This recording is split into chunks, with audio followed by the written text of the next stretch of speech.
आम्ही 6:30 वाजता पोचलो विरूपाक्ष मंदिराजवळ.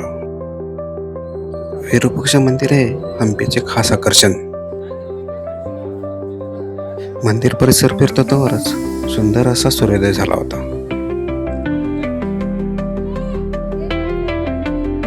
आपल्याला आत्ताच ही मंदिरं एवढी सुंदर वाटतात, पण नक्कीच डोक्यात हा प्रश्न येतो, त्या काळी या मंदिराचा थाट काय असेल.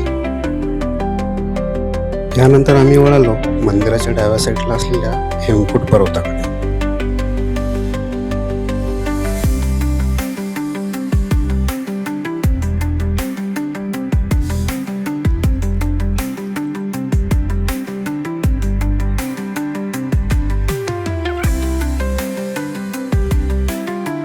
हेमकूट मंदिरावरती अनेक लहान मोठी मंदिर आहेत.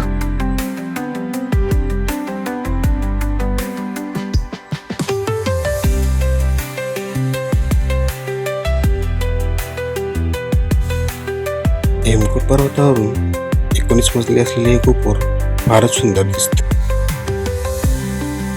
पर्वताच्या माथ्यावर असलेले हनुमान मंदिर आणि त्याच्या भोवतीचे चाफ्याचे झाड नक्कीच आपलं लक्ष वेधून घेतो.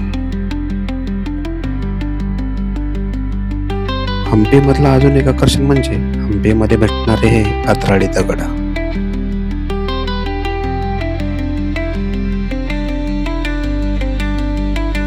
आता आपण येऊन पोहोचलेलो आहोत प्रशस्त अशा उग्र नरसिंह मूर्तीजवळ.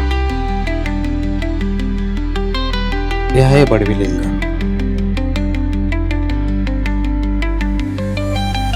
हे आहे लोटस माळ. याचा आकार कमळाच्या पाकळ्याप्रमाणे दिसतो.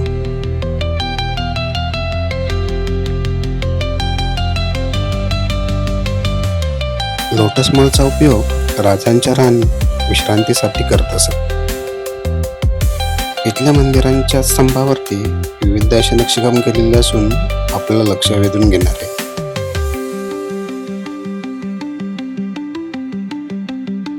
ही आहे हनुमंताची मूर्ती. प्रशस्त अशी मूर्ती असून कोणत्या प्रकारातली हे तुम्ही सांगू शकाल का?